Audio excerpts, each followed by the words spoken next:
going to need 4. Mhm.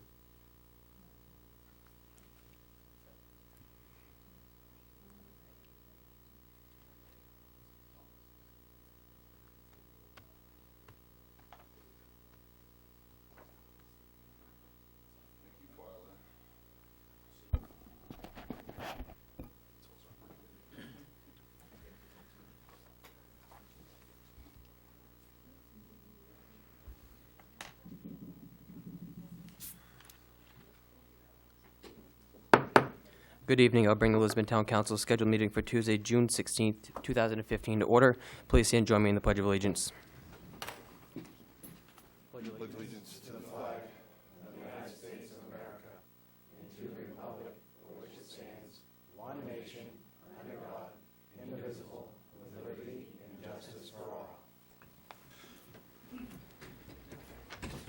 Thank you. And the first item, please. Is roll call. Counselor Garrison? Present. Counselor Lunt? Here. Counselor McTevier? Here. Counselor Bickford? Here. Counselor Crafts? Here. Counselor Pesky? Here.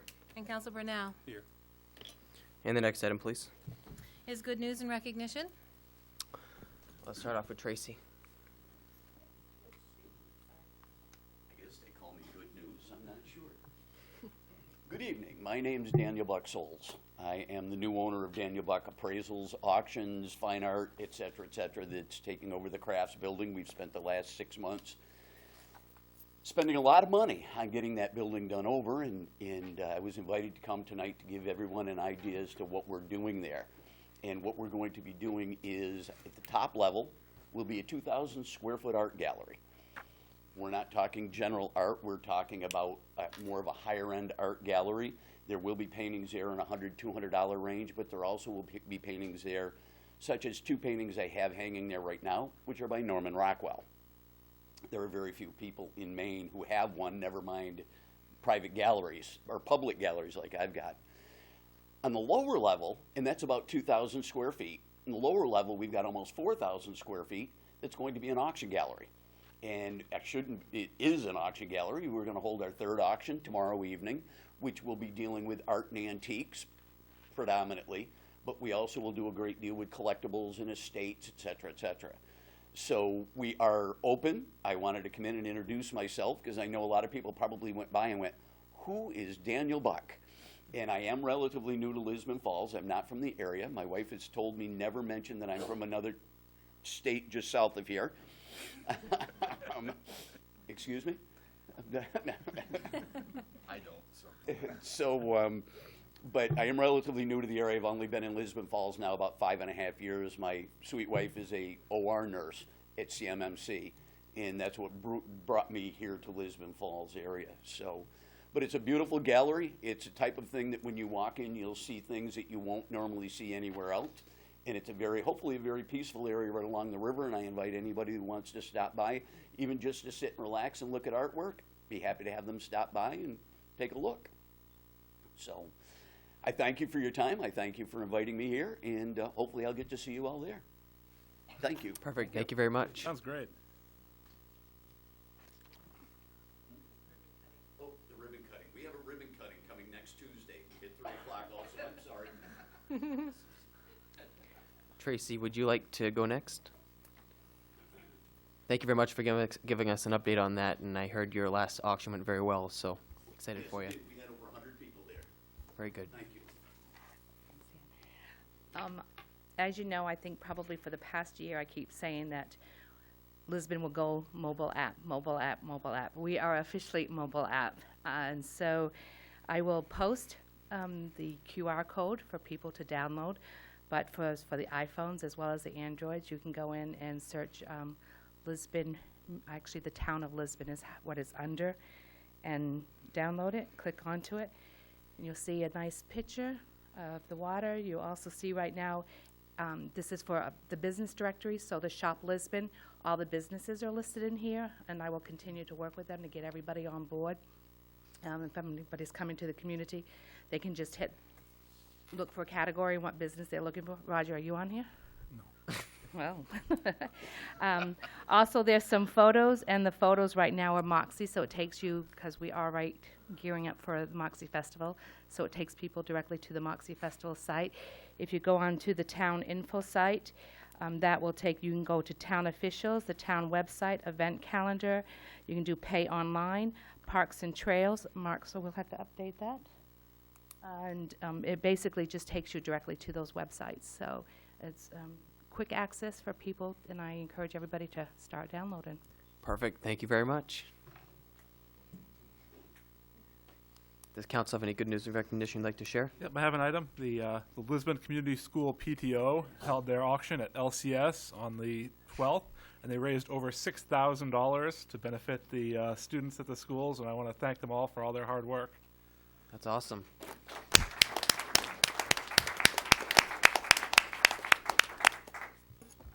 Anybody else? I have something. Diane? The Lisbon Junior Athletic League will be hosting the Cal Ripken Baseball U10 and U12 district tournament this week here in Lisbon. And the games start Thursday and they'll finish on Sunday, and they're all being held at the LJL ball fields at the superintendent's office. So Lisbon will probably be busy for the next few days. Perfect. Good to hear. I have a couple of things. A couple weeks ago, Diane, Tracy, and myself attended the American Public Works Association main chapter award ceremony. The Public Works Department was up there along with the Sewer Department, and Lisbon was awarded a trail, an award for the Androscoggin River Trail. We placed second in 2014 for the medium-sized B category outside assistance program award.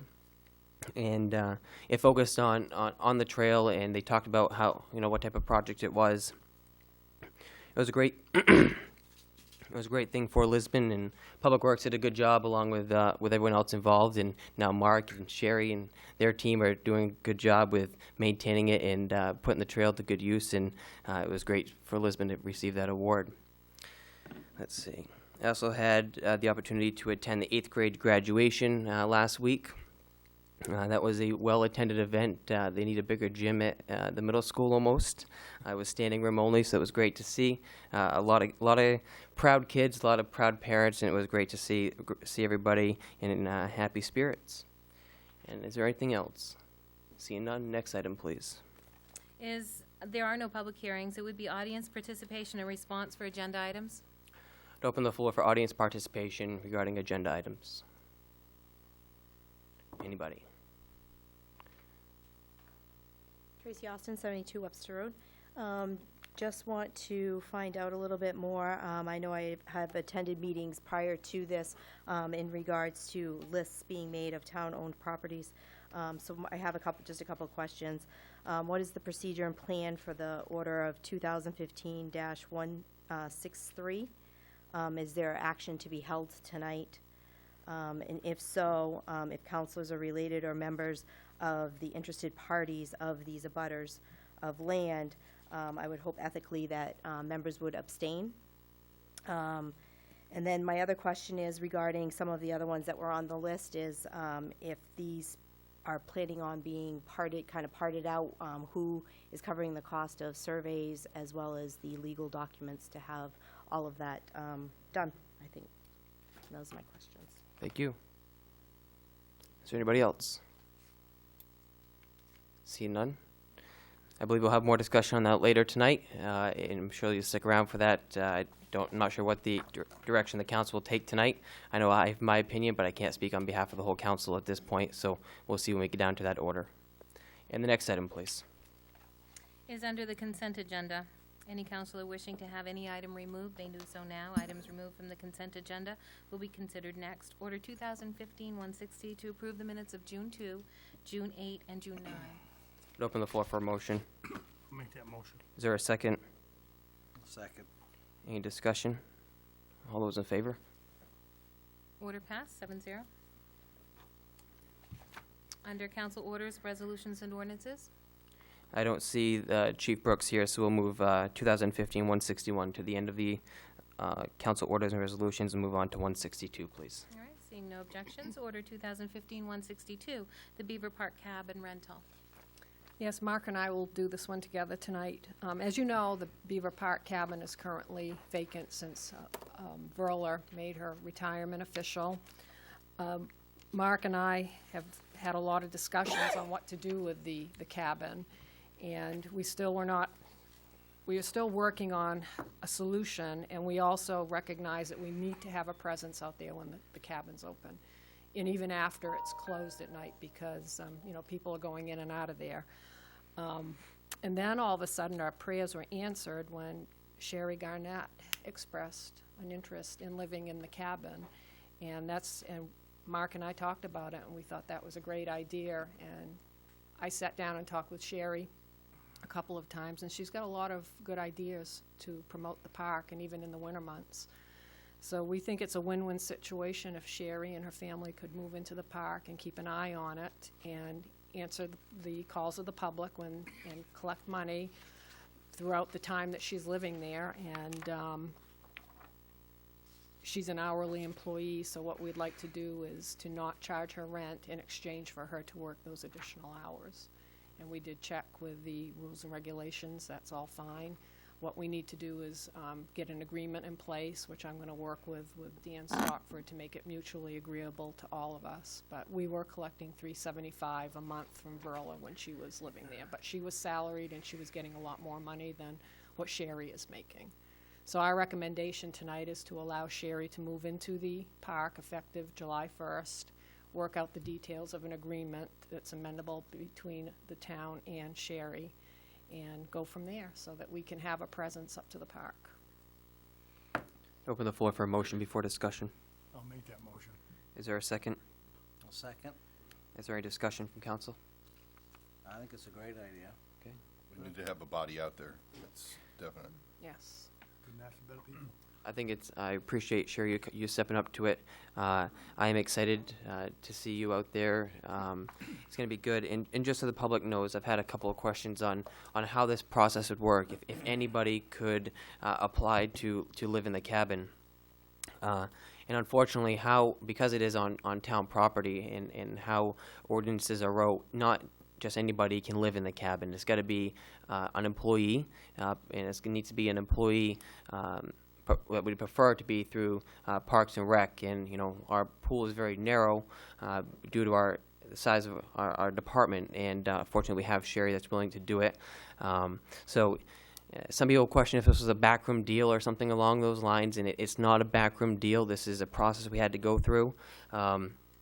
And our options are very limited. Other option would be to somehow gate it off and to gain more control, because we don't have the control out there that we need at this point. So this is a really important step for Beaver Park and for the town. Motion, we have a second. Any other discussion? All those in favor of the motion? Order passed, 7-0. Thank you very much, Sherry. And the next item, please. Order 2015-163, town-owned land. Kathy Malloy's here, and she's going to take you through the packet that was put together. As you recall, we had a meeting earlier in the spring regarding several pieces of property, and this list today, right now, seems to be the cleanest list, and she'll explain to you what's going on with some of the others that we didn't bring back to you tonight. Good evening. Hi. Basically, the ones on this list are the ones that I could find a deed reference. There's a lot of other town-owned property that Can you just there pull is. your mic up a little bit for me so the public can hear you? Thank you. Okay. A lot of the other properties, town-owned, there isn't a book and page reference, so it would take a lot of research. So, maybe at some point, we can gradually do research on some of these others. Probably the best property in the bunch is the one up on the Ridge Road. That is 33 acres. And if you look at the Google map shot, it's basically all forested. Right. And it is vacant. The only one of these properties on the list that has any structures on it is Gartley Street, which has the superintendent's office and the ball fields.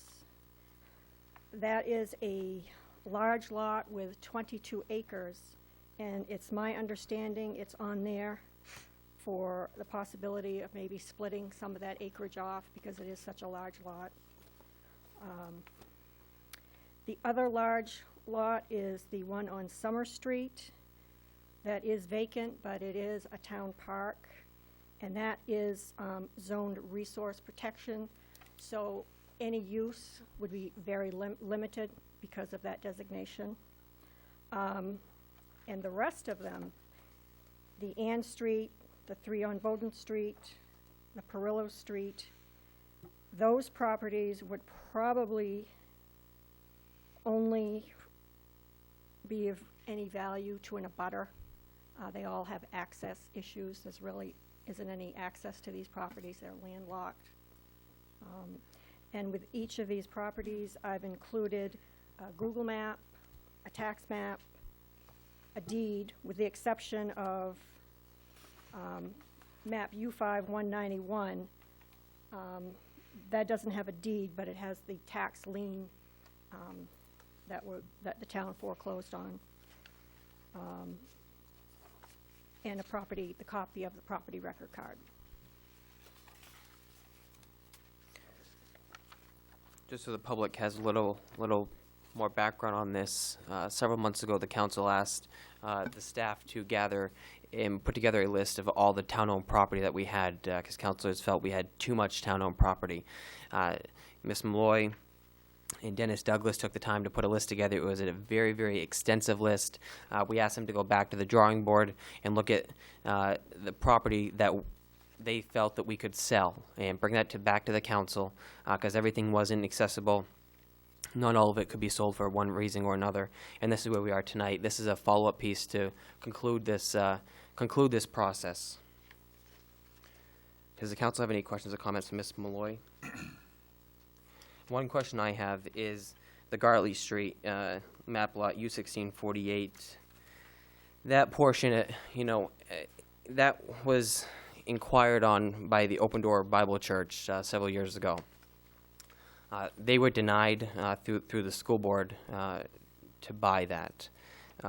Not to buy the building and all 22.5 acres, but they wanted a portion of that, which was the parking lot and the land that abuts them. So my question would be, if the council chooses to put that portion out for sale, what would be your recommendation? As we'd have to get it surveyed to find that exact portion and come up with an ideal price point. Is that a recommendation that you would stand by? Not every parcel that gets sold gets surveyed. But it's really the only sure way to know exactly what you're selling and what the buyer is getting. If you were really serious, especially with the Ridge Road lot or the Summer Street lot, I would say your best bet would be to go to a real estate agent and let them handle it, because you have to have deeds written up, you have to have, it has to be listed, you have to have somebody that's going to show it, and who's going to have the time to do that at the town office? I mean, I don't know who you would have do that.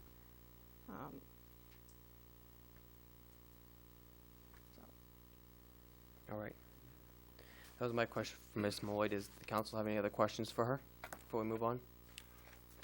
I think if you're going to sell it, you'd want it to be an open process. for so sure. that everyone has a chance to bid Yes. on it. Yep. It's not, Yes. we're picking someone Right. to sell it to. Right. I completely agree with that.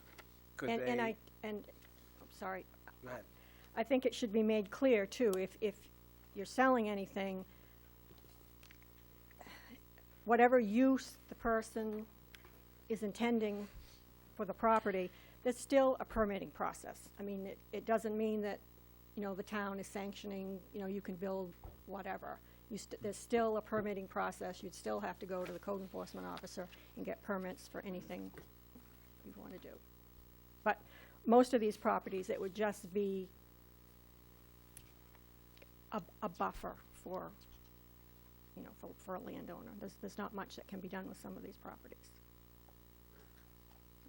The Bowden Street properties, the 3 look like they pretty much abut each other. Yes. Is that, I believe the right down straight through that is the unnamed stream, Yes. what that runs through there? Yep. That's a pretty healthy bank. Yep. Yeah, I don't think there'd be much use. Yeah. Anybody knows.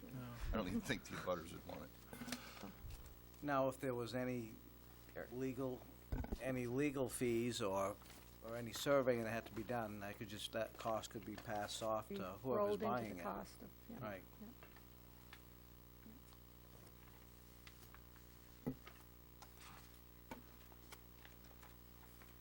Council, have any other comments or questions? Diane, do you have anything you want to add? Nope.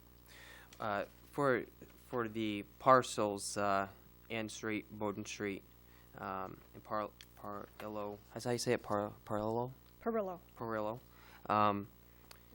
What would you recommend to how to deal with these properties? Because they, really are just for abutters. Probably the first thing is reach out to the abutters to see if they're interested in them, Okay. and then bring it back to council, what we find out. Kathy, what you have listed here for assessed values, do you think we would need to go out and, have those reassessed, or would you feel comfortable with these as a good number? No, I think it would, you'd need to really look at them again, like the, Okay. yeah, no. Especially the Ridge Road one. Because generally what we do with vacant property is we discount it, depending on where it is, either 50 or 60% because it is vacant land. So that's really not the true value. Okay. And we're at 86%. And we're going off a 20-year-old pricing schedule, so, yeah. All right. That could be a valuable piece of land if someone subdivided that and put houses in there or something. For Could sure. get a lot more than Yeah, that right. Yep. value out of it. That's why I asked the question, because it seemed to be a very low number. Yeah. All right. I'd open the floor for a motion somehow to give the staff direction where we want to go from here. We have no other discussion. I'd like to, make a motion to, proceed and finalize, put together, whatever you want. See what we can do on selling some of this property. Okay, is there a motion to that? Second to that motion? Is there a second to the motion? I'll second. We have a motion, we have a second to direct staff to proceed with selling these properties. I'd like to offer an amendment to that before we proceed, that I'd like that we don't do anything to actually sell Summer Street because there's a town park until we've had a forum for the public to discuss it, because I think the public should have a chance to weigh in on that, if, how they feel one way or the other about that before we proceed with selling parks off. And I think Gartley Street, again, is being used by the school for a lot of functions. I think we need to restrict that to just that corner that we're talking about there, and, subdividing off that section, not panic the school with the idea we're selling off their offices and ball fields and everything. Is there a second to that motion? Yeah. I'll second. All right, we'll give the second to Councilor Bickford. Okay. All right, well, any other discussion on the amendment? All right, Kathy, is there anywhere on here that shows me what the size of the lot is, other than the acreage, as far as the measurements? No, just the acreage, no. Okay. No. All right, no worries. I'll talk to you later about it. So can I just have clarification? Sure. So Ann Street through Perillo Street, you want us to contact the abutters? And on the Gartley Street, it's just the corner piece. Do you want that to be part of the real estate when we, okay? Yep. And then you want us to check with realtors? Okay. And then we're gonna wait on the Summer Street. And Correct. Ridge Road would be included in the ones we want to look at. Right, so Ridge Road and that corner piece on Gartley Street would be the only two that would go to a realtor, right? Yeah, you can go with that. My only question would be on 16 Ann Street. Property looks, from the picture, looks to be about double the size of the two houses that are on the adjacent street. So it looks like a healthy sized lot, which is why I was asking for dimensions. So the question would be whether these are grandfathered under current. Yeah, I know, it's all swamp. Is it all swamp? All swamp. That's what I needed to know, thank you. Everything on Ann Street just about Yeah. is swamp. Yeah. Or was before Right. they put houses in. Oh, you mean like my house? No, way worse than that. I'm sorry to hear that. I dig down a foot and find water. Any other Throwing discussion water. on right. Counselor Lunt and Counselor Bickford's amendment they offered. So all those in favor of the amendment? Order passed 7-0. So the main motion is to finalize and put together the paperwork to sell some of these properties, excluding your amendment on Summer Street and Gartley Street. That is the motion on the floor. Manager Barnes, do you have anything to add to this? Any clarification you want or anything? No, All right. that's good. Any other discussion on the main motion? Seeing none, all those in favor of the motion? As amended, 7-0. Thank you. And I thank the staff for putting together our packets and getting us the detailed information. And the next item, please. Order 2015-164, the banner policy.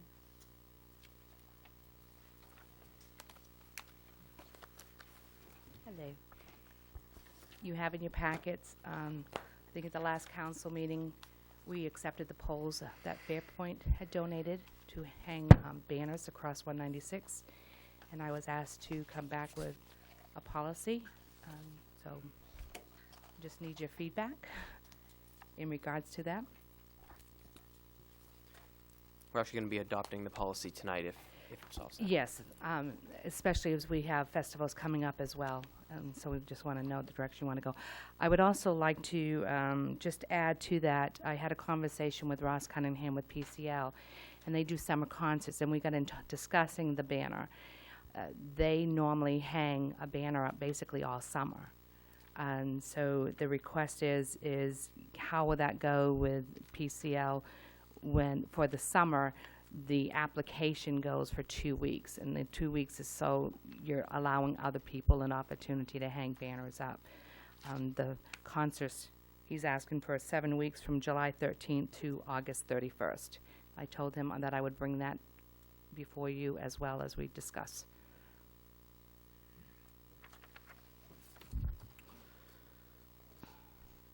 Any discussion from council? I don't see a problem with him doing it, but to give people a fair opportunity, I think that Talk in your mic. I think we ought to be able to, if somebody comes in while his banner's up, and they want to put it up for 2 weeks, then his would have to come down for 2 weeks and go, and they could put it up, and then his could go back up. He's in agreement with that, and he did state that. He's, and it can be specified in that, basically, the process is that it goes before Twyla. So, and they're under the understanding of that, and, for that period. And that can be kind of as a notation when they do the application process. And, okay, you do the application, although it says for 2 weeks, and we can do an addendum to the PCL saying that if somebody else needs to hang a banner, then yours would come down. It wouldn't matter in that regard because Public Works is still going to have to go and replace it. I mean, they would have to put a new one up, and they can easily take that one down, and then they'd have to go back and take the other one down, and they can easily put that one back up. So I don't foresee that, being a problem. I guess what I look at is that this application or this permit process reads of $100 for the 2 weeks. So if you have somebody that's requesting more than 7 weeks, I mean, more than the 2 week period, how do you want to handle that? I personally think they need to pay the fair portion. I don't know if we want to do, personally, if we want to do something different, maybe X amount of weeks for a certain amount of money that would be cheaper than Yes. $100 for 2 weeks. Yep. But I don't think they should hang their banner there for 7 weeks and pay the same price as somebody that puts it there for 2 weeks. Hmm?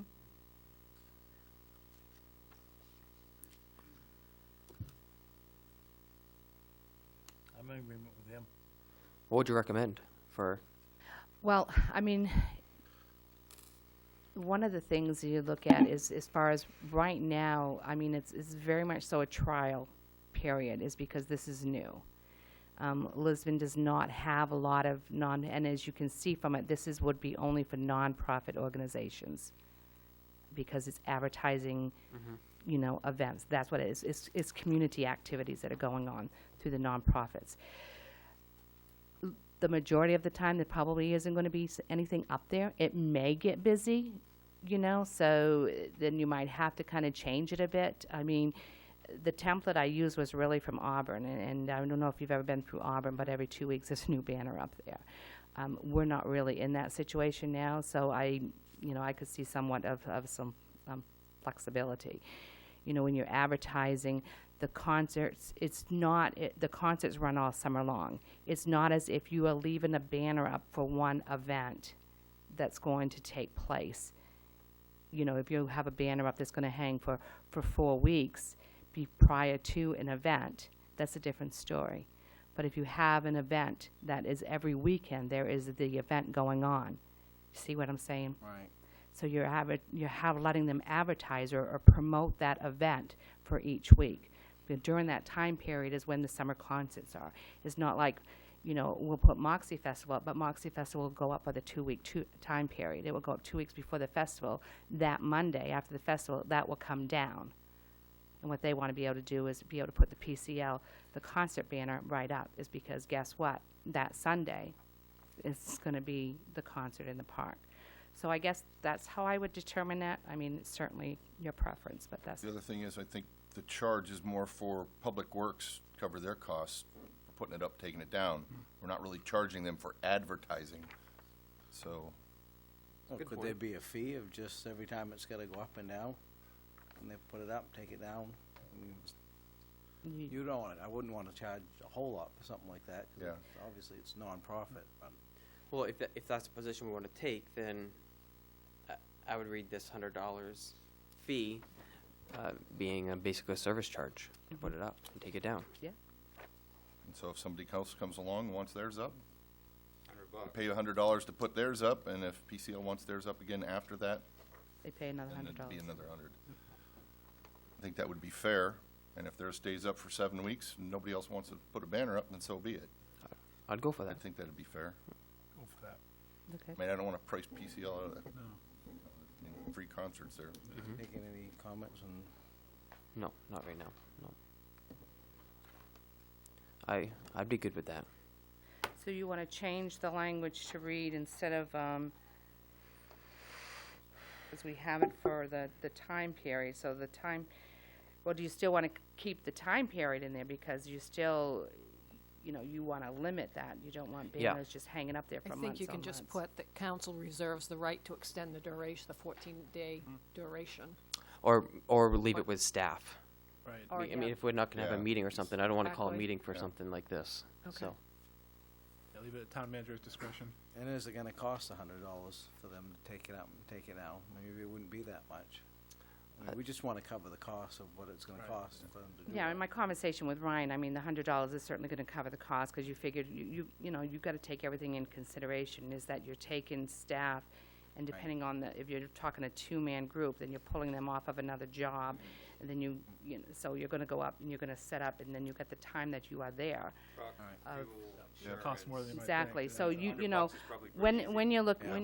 when you're looking at something and factoring out in cost-wise, you've got to take all of that into consideration, and then that gives you your Right. true actual cost. So $100, Probably a just fair as number. Yeah. I Chris want to said. discourage people from trying to, you know, oh, I've made up my nonprofit group and I want to throw my banner up there too. You know, Well, a if- little bit of a cost If discourages abuse of if it. you noticed in that, as far as the nonprofit, and this is where the town clerk would come in, is because they have to be Maine State nonprofit, so they have to have that designation, and that's specifically stated in there. Okay. so Greg, do you want to offer any language change? Yes, help me out. Yeah, that's a good question. I'd have to look at the contract. Let me see the contract. Can I You don't see have for a it? second?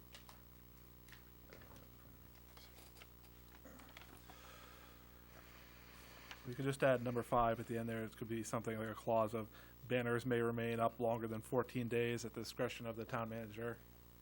Like that would give some discretion there.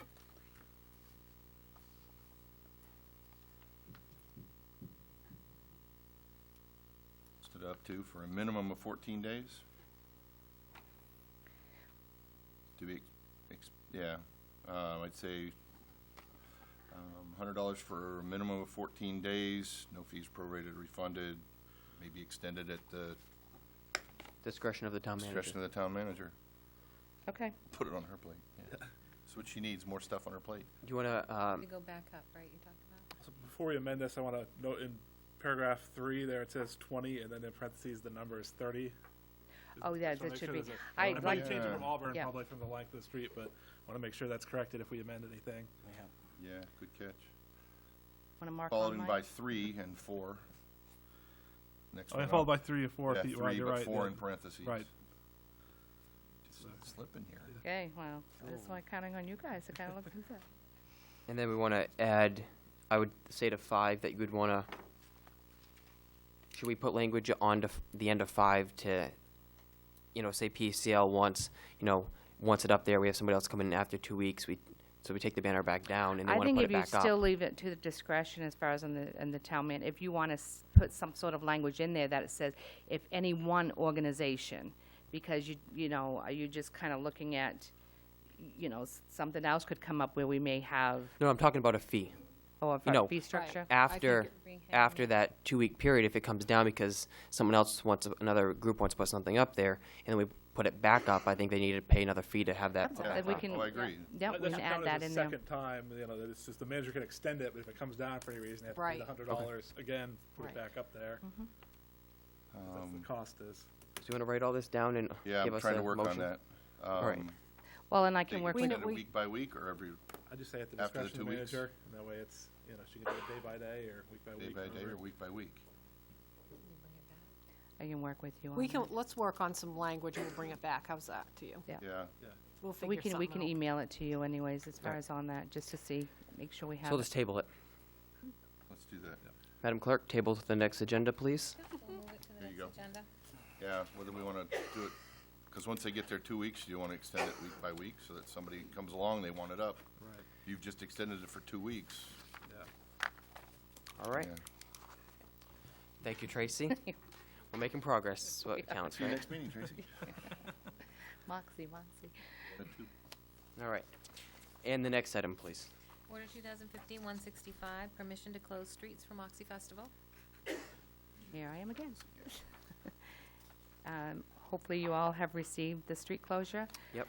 We had a logistics meeting and worked with everybody, Public Works, Chief Brooks, Chief Gallipo, as well as the school department. And this is what we've kind of come up, we changed a little bit as far as within what we hope to do. So again, as you kind of go through there, if you've got any questions. I think it's, one of the things that was added in there was number 9, the ability to close anything deemed appropriate by the police chief for safety purposes. So this allows Chief Brooks, if something comes up, he's given the authority, if it's not a non-emergency, but still could be a safety concern without having to come back to council to get that permission. So You this had allows issues him with to that in do the past? No, but you never know. I think this is just the festival keeps getting bigger and trying to reorganize. We are actually going to be doing a lot of things and coming up MTM, utilizing MTM. So there's the traffic flow is to get the traffic. We've got the downtown businesses are going to do a window decoration as far as in the theme of Moxie. So we're really trying to get the downtown businesses involved and open their doors and invite people to come in. Open the floor for a motion. I'll make the motion. Is there a second? Second. Any discussion? All those in favor? Order passed, 7-0. Thank you. And the Mr. next Chairman, item, would you please. like to return to 161 since Chief Brooks is here? That would be fine. So, order 2015-161, the acceptance of the 2014 JAG Bryan Grant and use of forfeiture. Chief Brooks, you're up.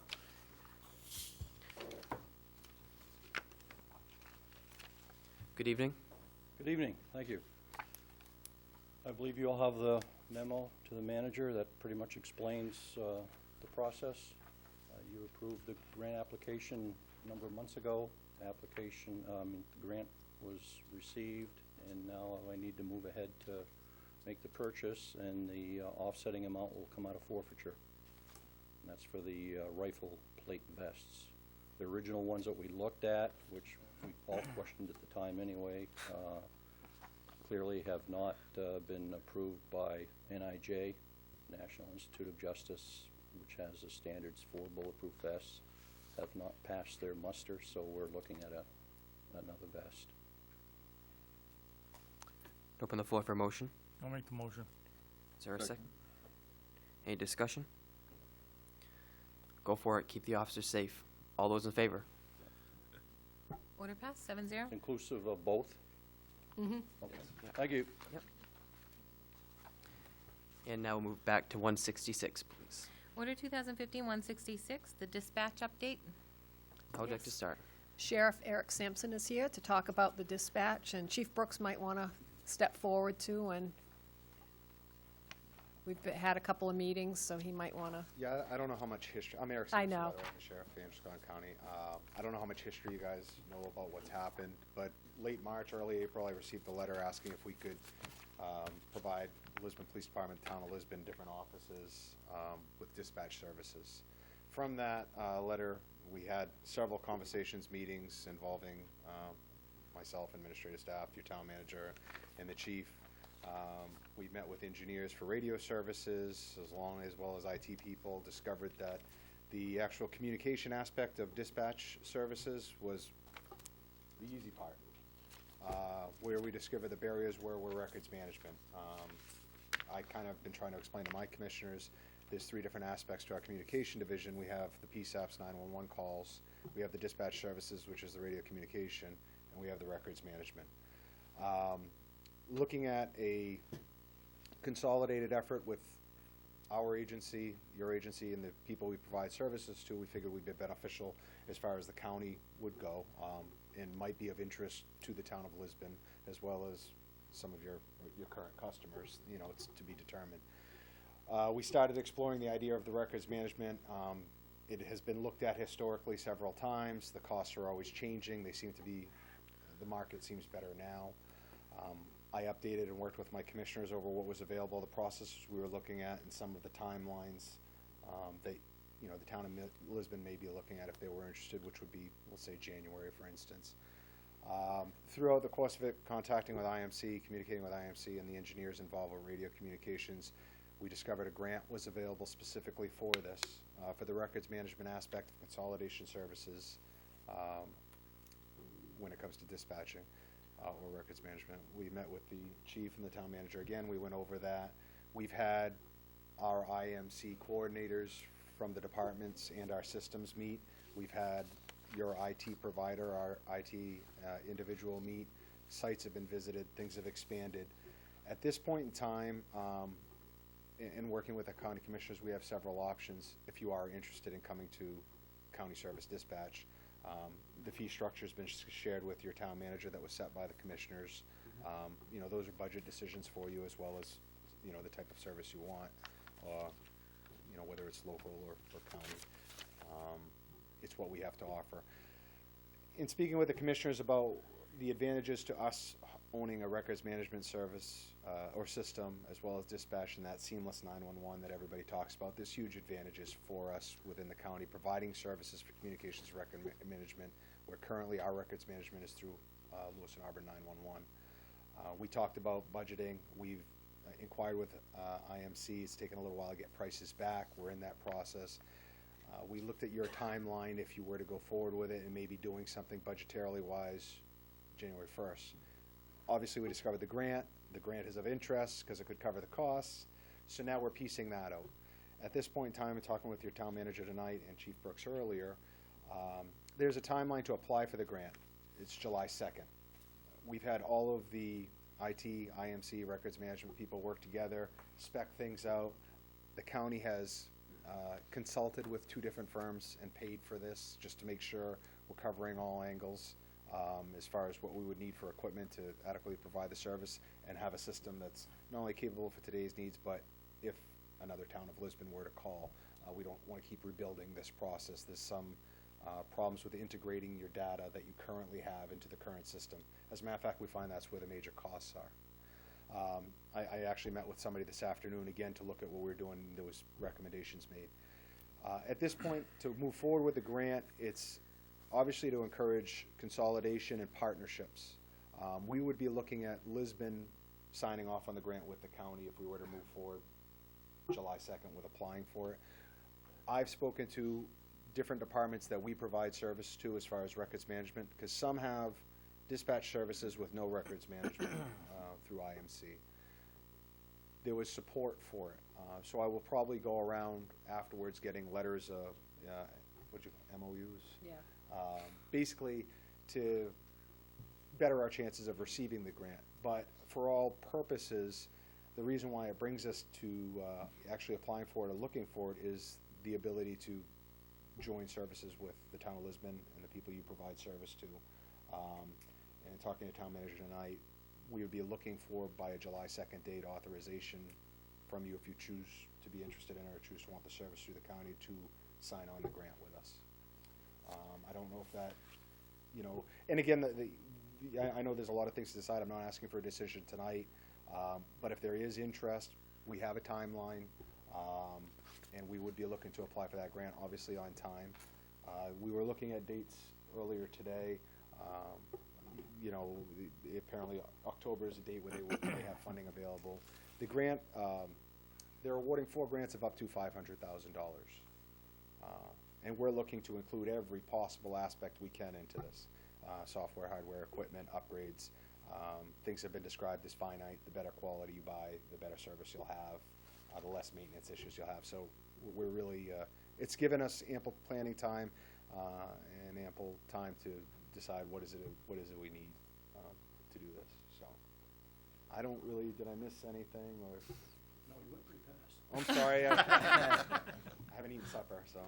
Neither have I. I think what's important here is to understand that the grant the sheriff is talking about is strictly a technology grant. It has nothing to do with the communication side of the game. It's just the technology, the hardware, software, in order to make a collaboration, consolidation occur. The other piece of the puzzle, which is actually in cost perspective, is the smaller piece of the puzzle, is still something that all of us will have to work out as we move on with this project.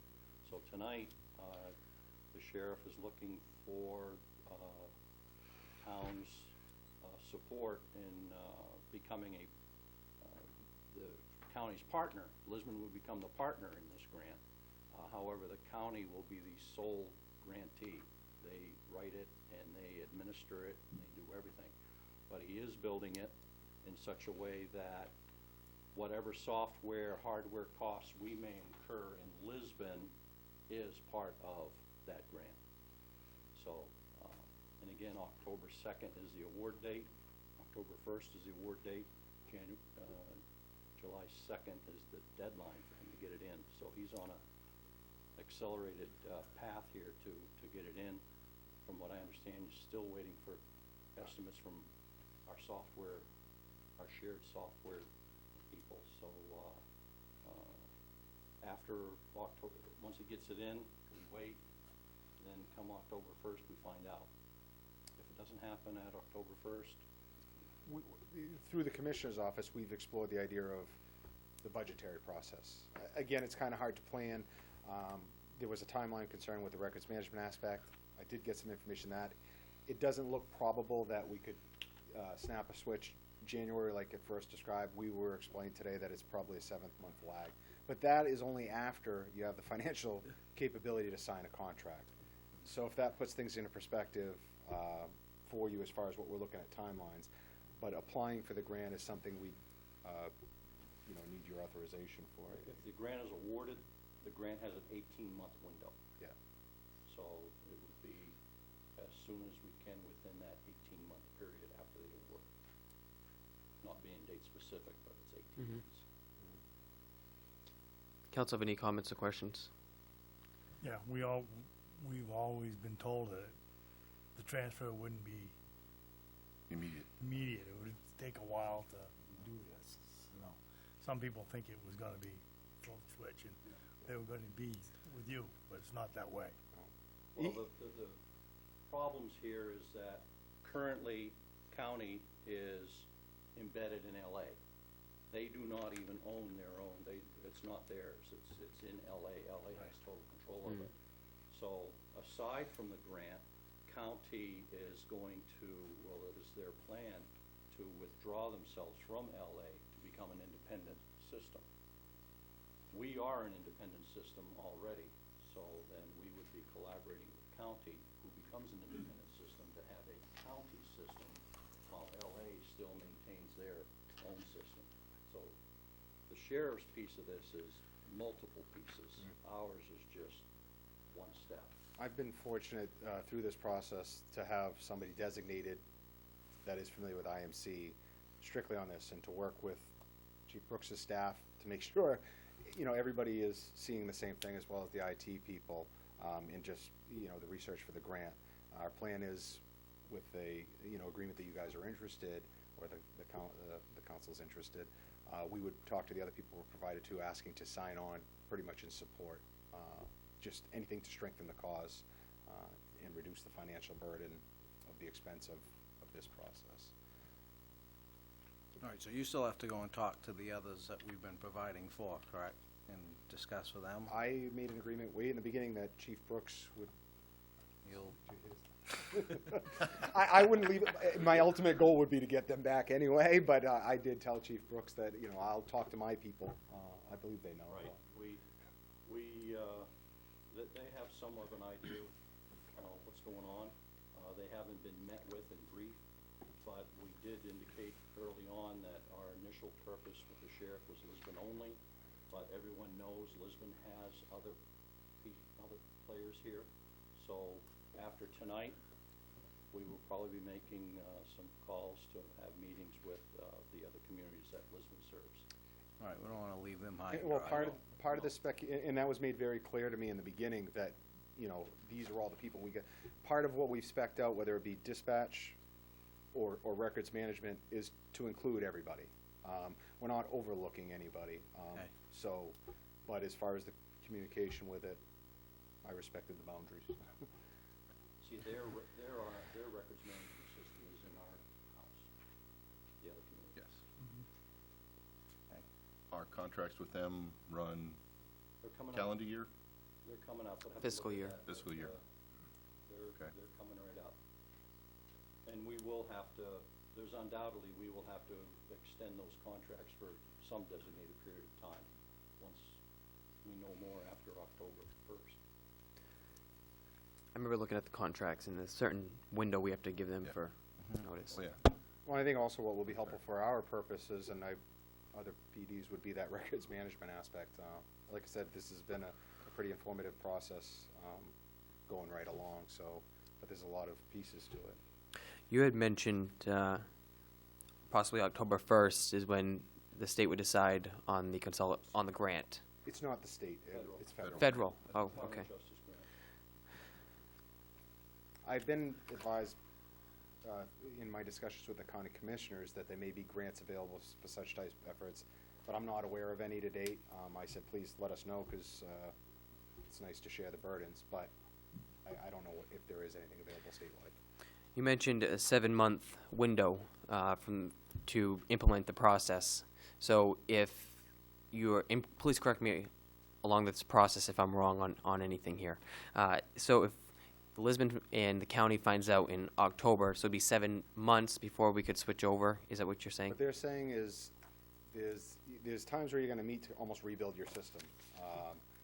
They had a 3 to 4 month lag, and then a 3 to 4 month startup. So what they're saying is, with all that we're looking for, would be a 7-month window once the funds were available and the contract was signed. You know, all those things take time. And again, this is just a quick email I got, because we have this big concern with data integration, that, you know, the historical.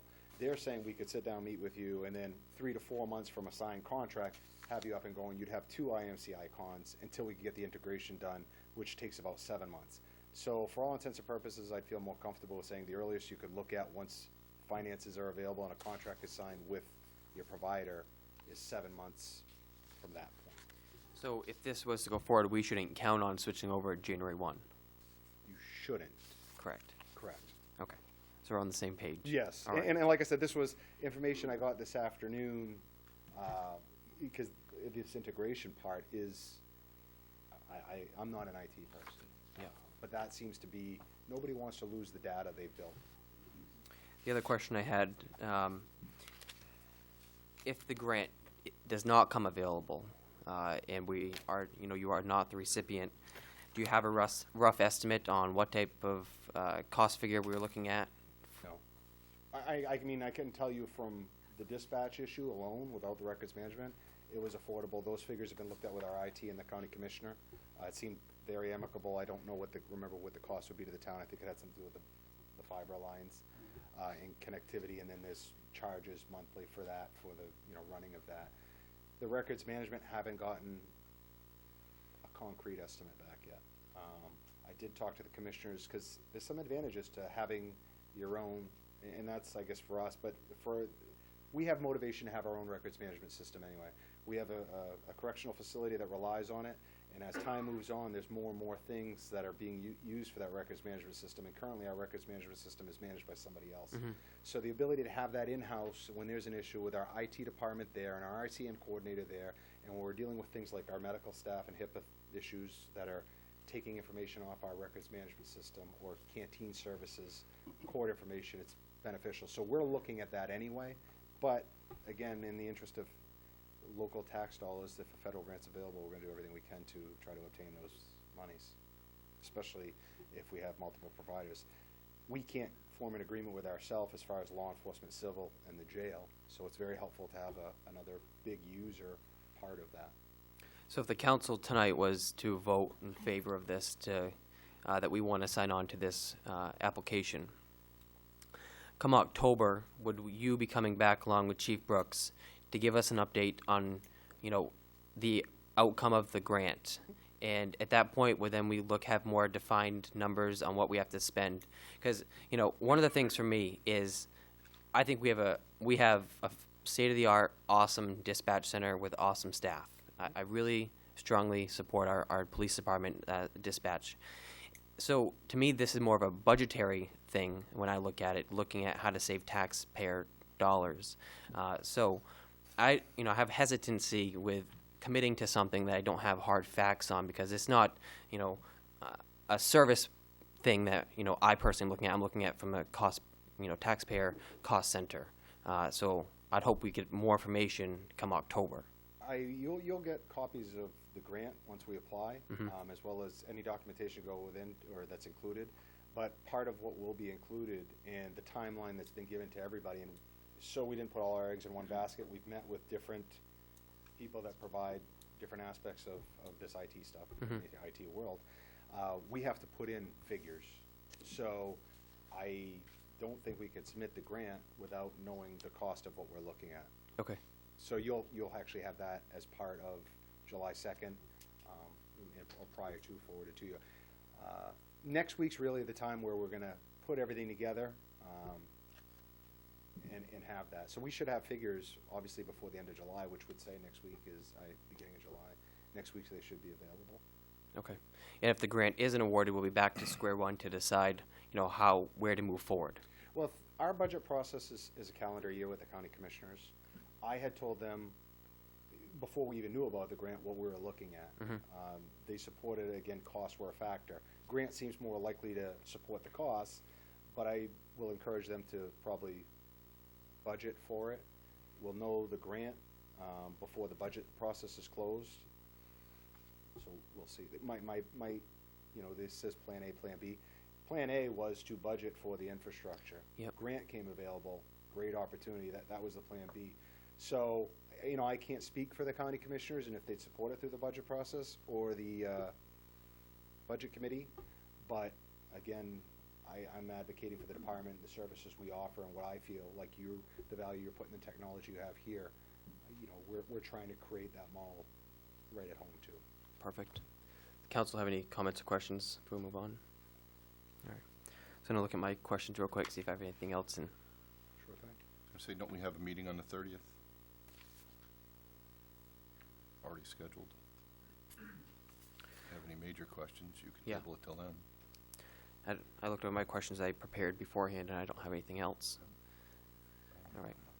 Yeah, and the communication's been very good between Chief Brooks and I and the town manager, so if there's anything more you need, or anything you can give me for information, feel free to pass it along. You know, I welcome, if you have any questions, feel free to call. All right, so I think we should take a vote tonight, if the council's all set for that, to give that authorization to go forward. So I'd open the floor for a motion. I'll make the motion. Is there a second? I'll second. And your motion is to sign on to this Right. grant? Any discussion?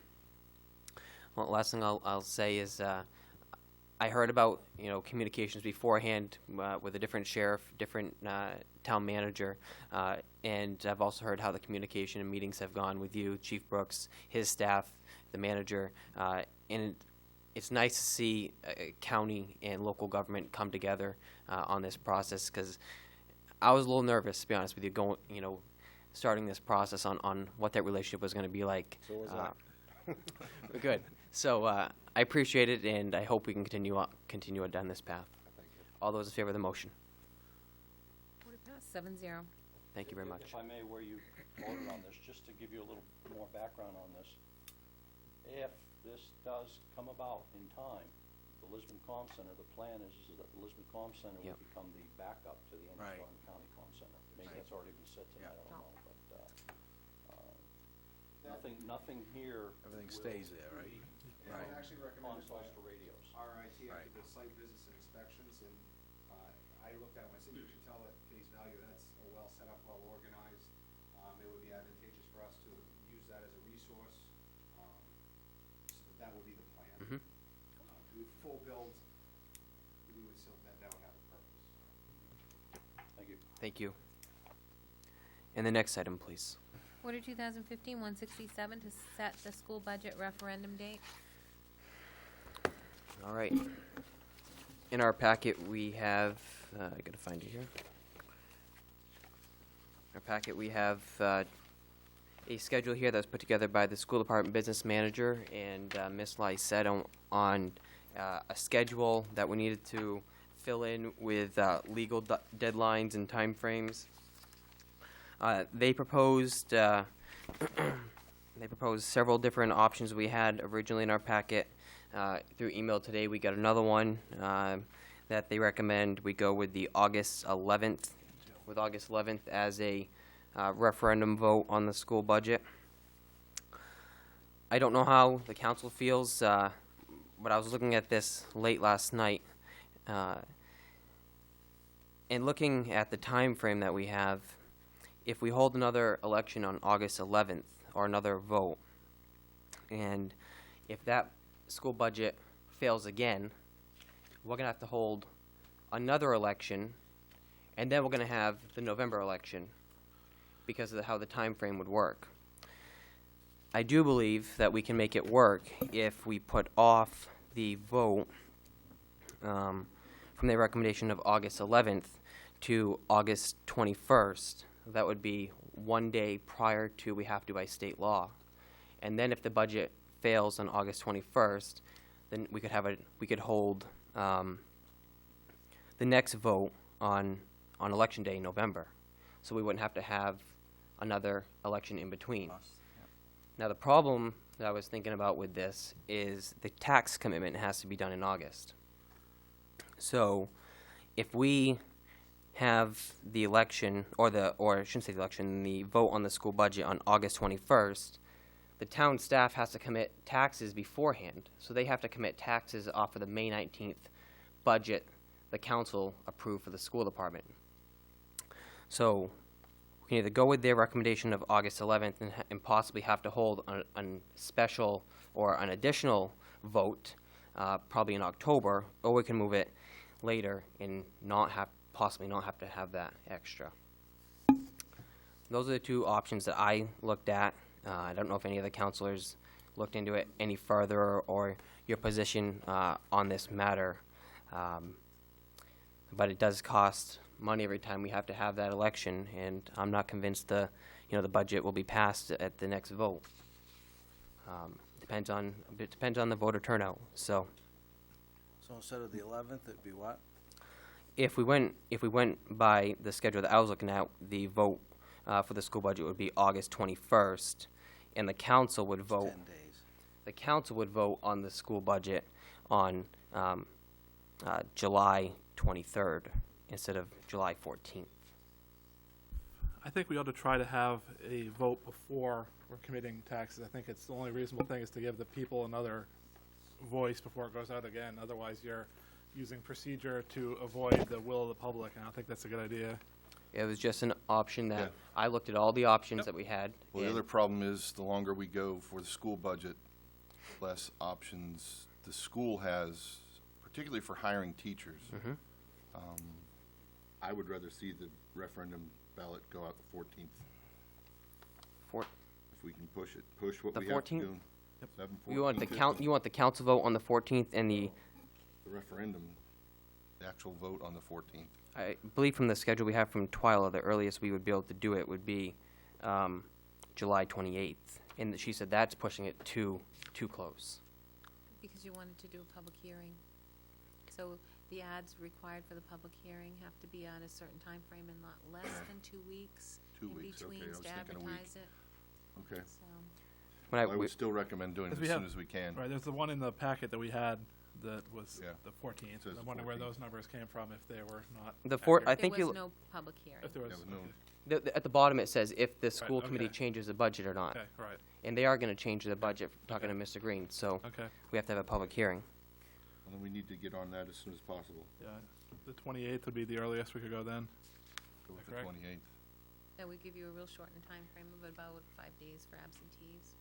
I mean, I think people in town generally know what's going on, and they're aware there's an issue here now, so I think it's not a matter of catching people's attention anymore. I personally think the 28th is very short. Well, I would support August 4th, and that would still give them time for the commitment. I could do the 4th, I'd agree to that, I wouldn't go later than that. Because you guys going to do the commitment middle of August, correct? That's what we're going to try to do. We did it on August 11th last year.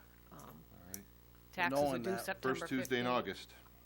But knowing that, we could end up having to have another,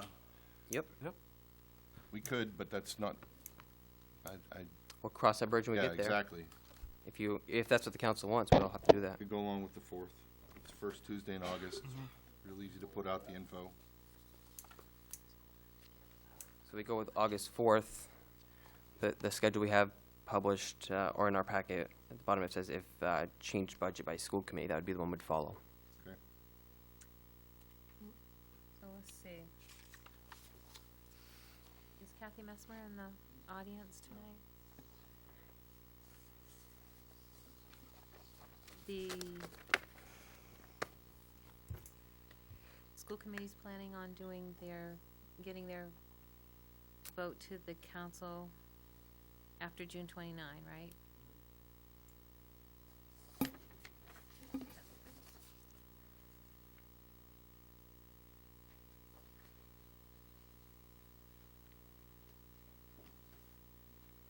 So really, it couldn't be earlier than August 11th. If we go by that schedule. If they wait until the 29th to get you the information, that pushes your budget hearing process out to July 21.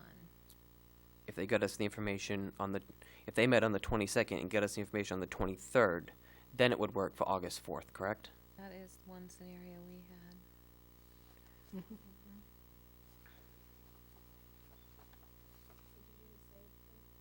I'm sorry, what was that? I said, in the information we have in our packet, if the school committee votes on the school committee, but on the school budget on June 22nd, and the documents became available to the voters on June 23rd, the council could vote on July 14th, and then it could go to the voters on August 4th. So if we follow this plan and you hold your public hearing on July 21, Then and we the would- council votes on July 21, we'd have 2 weeks till the election on August 4th. Okay. That's just shortening your time frame for absentees. And what would our absentee timeframe be then? The absentees will be back about a week after, so we would end up with the ballots on the 28th of July and the election the following Tuesday. Or we could just as Ms. Mesmer and you give us today, move it to August 11th, and the council would vote on the school budget on July 21st, And give you an extra week before. that would give an extra week. We have August 11th or August 4th, with August 4th being a short time frame for absentees. I personally would support August 11th, but I'm one vote. I'll go with the 11th. I'll go with the 11th. Mark, Greg, what do you guys think? I'd like to hear from the school committee and Okay. see what their opinion is on it before we take a vote. Yeah, the only reason I asked that is the way it's written in here, that the budget meeting has to be 10 days, but not longer than 45 days after the failed referendum. Mhm. In which case, we push it off too far and we're gonna be outside the 45 days. August 21 is that 45th day? Yeah. The 30th day. That's hitting it after. right on. That's out on, I'd rather see it done before then. I don't want to see tax payment pushed to the last week of August. I think that's a problem. It's probably doable, 8/4.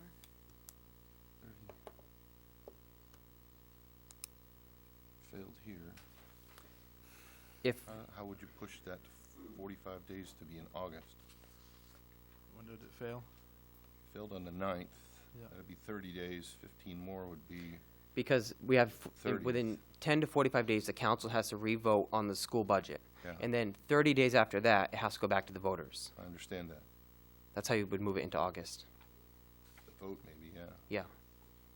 I still wouldn't go beyond the 4th. Yeah, I think you've got to give the school some time to work out what they're going to do for the next year for, hiring teachers or laying off teachers if they have to. Chairman Austin, do you have anything you want to add? I'm just trying to look at the timeline as well that we got You want a today. copy? You want to look at mine? No, well, I have it on my phone. Okay. Of course, it's teeny tiny, but. So, we're meeting on Monday. More than likely, updated numbers would be possible. So you're saying you want to shorten up the June 29th date? Is that what you're saying? Just so that I'm clear and on the same page. Yeah, it would be, you guys, on this schedule, we hear from Kathy Mesmer. If Right. you guys meet on the 22nd and then vote again, vote on the 29th, is what she has on here. Right, she has it voted on. Mhm. You're asking for a vote to be sooner. Is that correct? Right. Depending on which side of the council you're sitting on, so. Yeah. Yes or They no? want it to be sooner, I don't want it to be sooner, so So you're looking at this as a straightforward August 11th. that's what I would like to see. So then I guess it's pointless for me to give an opinion because I'm not sure how the vote's going to go. Well, I want to hear it. I mean, Yeah. maybe you have something that I don't know, I'd like to hear what your opinion is as chair of the school I board. think it's doable. I think it's doable that we can host a special meeting, getting quorum to do the vote or even I don't know what the budget is going to look like on Monday. I mean, it's very possible we could vote to recommend it then, Mhm. which would expedite the process even further. If you voted on it on Monday, then we could meet early, we'd have a vote as early as July 28th, which would have a 5-day window for absentee, or move it to August 4th, and have a longer absentee, if you guys vote on the 22nd. Right, I can't guarantee, I mean, Yeah. we're gonna have the budget Yeah, discussion, right. so, if that is possible that evening, then, yes, all the timelines could be altered with Twyla and Kathy per state statutes and all the timeframes, 14 days and the 30, 45 from, so, Okay. but I don't know what you are Well, choosing to then do. my next question would be, do we have to set the date now?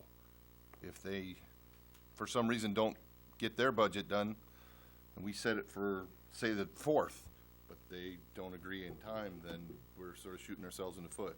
If we meet on the 30th, No, for the ads for the public hearing, I think that's the critical point. Yeah, first, that's- when we're I agree. starting this process. If you're having a public hearing, the ad would need to be in by July 1. Mhm. And we would need to know sooner than July 1, because you have to send your ad over and create it by the 30th. Yeah. But we would That know, only gives, we need to know that by 10 a.m. in order to get it to the Sun Journal to be in. right, but we I would think- know after Monday's meeting where our committee is at. We and would- whether or not we have to follow this timeline for the 11th. But we as a Alter council them. won't meet until the 30th. I would, Okay, so if you're not meeting by the 30th, then it's a moot point. That's where I'm going with it. yeah. It is a moot point. So, Okay, We can hold an emergency meeting next week and have to just take a vote. we That's- had to. It's a pretty serious Oh. issue. You can for our set it- community. I guess I gotta default to what you guys want for your timeline and not knowing what Monday's gonna bring. I mean, Okay. it's looking at the numbers again, so. Under those circumstances. Okay, If we thank push you. it off to the 11th, that'll give them an extra Yeah. week. I'll, Yeah, I'd agree with the 11th. I'll go along with the 11th under those circumstances. Yeah. all right. Come around. I'd prefer it to be on the 28th, but, you know, that ain't gonna happen. Yeah. I'll make a motion to set the school budget referendum date for August 11th. I'll second it. Is there any discussion? Any more at least? No, You all set? All those in favor? Order passed 7-0. Thank you. And the next item, please. Order 2015-168, the county charter. Mark, would you like to give us an update? Well, let me see where we are in the Okay. situation here. But the town manager and I met with the people from, representatives from many of the other towns in Androscoggin County to discuss the issue of the county charter. And there's a pretty serious issue going on there with the charter where one charter was proposed by the county charter commission and was put out there. We all voted on it in public, and then apparently the county commissioners did an end run around behind our backs and got the legislature to somehow tell them that they could go ahead and change it, but without actually changing it themselves. So it's very murky whether they actually had legal authority to do that, to give themselves basically carte blanche with no checks or balances at all in order to just vote on whatever they wanted. And I find that very disturbing because we have to collect all the money from local taxpayers to pay whatever they want to spend it on. So I think we need to look into working with the other towns in Androscoggin County in order to find a way to, if we have to go to a lawsuit, I think it's more reasonable to spend a few $1,000s than to spend $500,000 every year on taxes that we pay to the county. I don't know, Diane, if you have anything you want to add? The communities that were in attendance the other night was Lewiston, Auburn, Poland, Lisbon, Turner, Greene, Sabattis, Minot, and Mechanic Falls. And they have been in touch with some of the others that couldn't make the meeting, but there's quite a strong force out there that you're gonna see. You might even see all 11 communities join on. So right now, everybody's going back to their selectmen and town councils to get permission. And the cost sharing would be based on your valuation, your state valuation countywide. And for us, that, if it costs $10,000, our portion would be about $692. But they talked about upping that to, just as a buffer, to have 15,000. So our portion, I put, shouldn't exceed 1,500 if we even get to the 15,000. But, you know, they want to reach out to the county commissioners first to see if they will take that amendment off the ballot for November. And if so, and replace it with the correct language that everybody voted on a few years ago. We don't know that that will happen, but I think that the end result is they're gonna wanna get something from a judge to declare whether what they've done is right or wrong. And I think that's where they're moving with this. So we have a resolution here that we emailed out to everybody on Monday, and there's 3 components to it. It's to, you know, resolve that the firm of Brand and Isaacson is hereby authorized to initiate legal action against Androscoggin County in regards to certain actions of the commissioners relating to elected official compensation and benefits and the authority of the county budget committee, subject to the participation of the lesser of 7 other communities or communities representing 2/3 or more of the total municipal assessed value of the county, and to share costs and expenses not to exceed $1,500 in accordance with the formula used to allocate the county tax. And we would also have allow the city of Lewiston would be the fiscal agent for the funds. And be it further resolved that the council designates Mark Lunt, councilor, and Diane Barnes, town manager, as representatives to any meetings of the communities participating in this effort. There's a lot more to the resolve, but did you want me to read it, the whole thing? No. So that's kind of it in a nutshell. But all of these communities are really banding together. I don't think anybody has seen anything like it, where all the communities are on the same page on one single issue. We can't even get 7 people on the same page. I think it shows how extreme and over the top the county commissioners' actions have been, that they've been unwilling to compromise or talk with anyone at all about it. I've never seen that kind of intransigence out of anyone. In other words, what you're saying is if I ran for county commissioner, I'd no longer get free dental and medical. Well, you would now, because they've chosen to keep giving themselves that for a part-time position. All right, All right, open the floor for a motion of some sort. I'll second that. And your motion is to move forward. Yep. Yes, not to exceed the 1,500. Any discussion? All those in favor?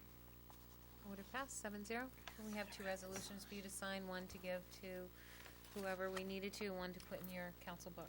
Thank you. record. And the next item, please. Order 2015-169, the school capital reserve request. Mr. Green?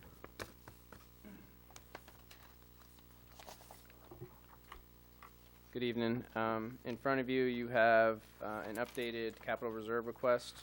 In January, or December, I believe, I made a request for the Lisbon Community School. And what we did is we were directed or asked to come back, budget for this work, and then later, or more recently, been told that that it was preferred that we would do the request individually, as required by charter for the town council to approve any use of the capital reserve. So this evening, I've put in front of you, we went out, we knew we needed an LHS upgrade as well. And so in front of you are the quotes, also the documentation for the high school, and an extensive documentation for the community school. And the biggest difference, just so everyone here knows, is with the community school, the network is much more complicated, and so there is some administrative cost associated with that. And that's why there's a difference between the community school of $8,000, because our technology person can actually do the work at the high school, so they can just replace the equipment. So there's quite a bit of savings. So I don't recall what the quotes were in December, but we did package these 2 together, and we're asking tonight to use $61,290 to pay for the replacement of both wireless networks. Any comments or questions for Mr. Green? Open the floor for a motion. I'll make the motion to accept, give him the grant. Second. It's capital reserve. Capital reserve. Okay. How's that? All right. I'll second that. All right, we had a second from Okay, Councilor Garrison. You can have it, I don't mind. I'll just say I appreciate the documentation here. I would have voted for this in December if it would have had the same documentation. This is good. It answered all my questions, and I appreciate this being sent forward. All those in favor of the motion? Order passed, 7-0. And the next item, please. Under other business, town manager's report. Yeah, last week, Ed Carrasma, the finance director, and myself had a conference call with Dan Pittman from Eaton and Peabody. They are our bond counsel. What we wanted to do was we wanted to get advice regarding the proper disposition of early use of excess bond proceeds. And they did come back with Dan did come back with a memorandum, and I think Ed's going to speak to that.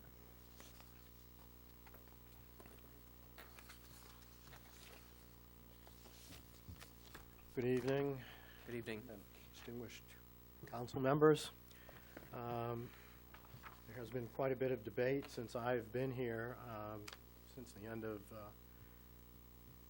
March, on the appropriate use of what is deemed to be a termed at this point excess bond proceeds. And I know that it's gone back and forth amongst all of you, including the school. I've been very uncomfortable with some of the rhetoric that I have heard, so as you know, we did decide to consult with independent counsel at this point. And we did receive a memo back from Dan Pittman that pretty much confirmed the fears that I had. And to put it very briefly, at this point, no matter whether we're on budget, under budget, over budget, where we stand, okay? To be using bond proceeds at this point to be paying debt service of any kind is not appropriate, okay? It violates the Treasury Regulations 1-1.148-6 and 10, and the conclusion that Eaton Peabody came to was that, in fact, we need to hold on to those bond proceeds that are deemed to be accessed at this point in a separate escrow account. So they will have to be moved from the bond fund itself. We'll have to set up a separate escrow account. The school department will now have to identify what they believe is the overage or the excess, and we'll move that over. And should we need to call upon those bond proceeds for any unforeseen issue, we will transfer them back to the bond fund. Basically, what happens is, as Dan put it in his memo, we would have been deemed to overissue based on the timing of the issuance in the bond and the request to use it for debt service purposes. In the vernacular that I'm familiar with, we call it flooding the market. We, in fact, could be subject to the anti-abuse regulations of the IRS. So my recommendation is that we just clarify this, we take the bond proceeds off the table, and we comply with the IRS code and salt them away until the project is over.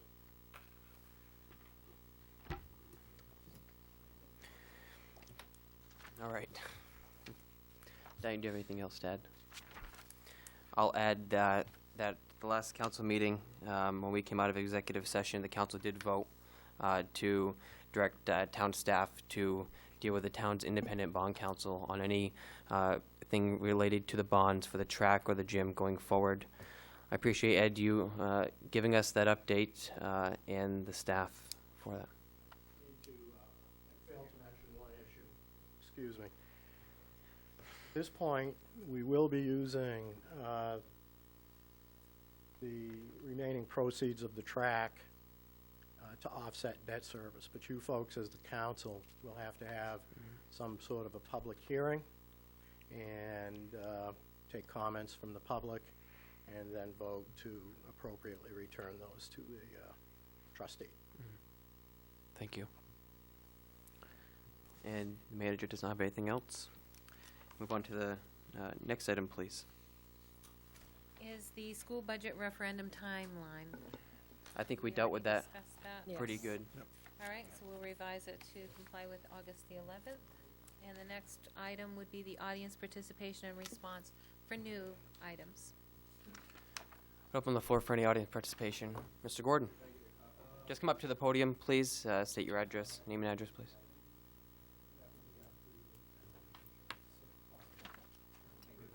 Gordon Curtis, I'm kind of representing MTM tonight. We're having a problem down there with the Siemens project, with the deal with the windows. They haven't put windows in the Laco area yet, and it's been a long time. I was at a meeting down there when that contractor, that subcontractor, was showing everybody what they was gonna do and all that, and it seemed like it was gonna be like maybe 2 or 3 weeks, and it would be over and done with. Well, that was quite a long time ago. Poor Laco, they're all upset in there because they don't have the room that they should have because they have to make room around the windows to do their job. So, I don't know whether you ought to lean on somebody or have somebody, whoever's in charge of the project, lean on Siemens, get them to lean on that subcontractor, or get another subcontractor, or back charge that subcontractor for the time that he is wasting those people.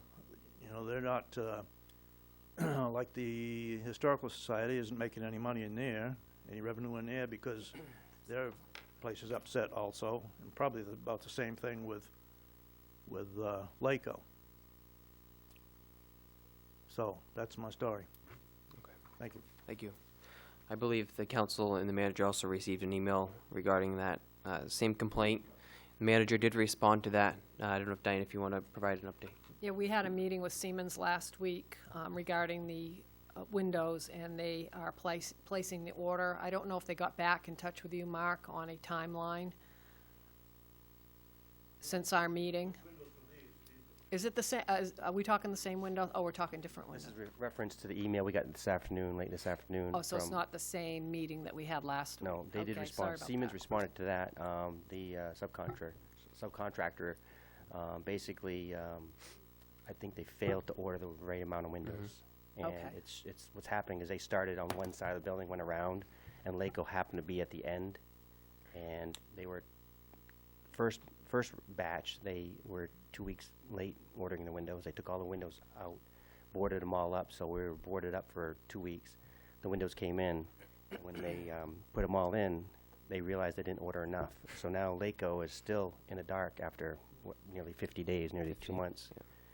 I see that as being unacceptable, and Siemens has responded positively to our complaints, and this is just have to be another one. So, but Charlie has done a nice job responding to our issues in the past from Siemens. They plan on giving us a discount or doing That's not something my- for us? That's not my question to answer. But Okay. We'll go a different route for that.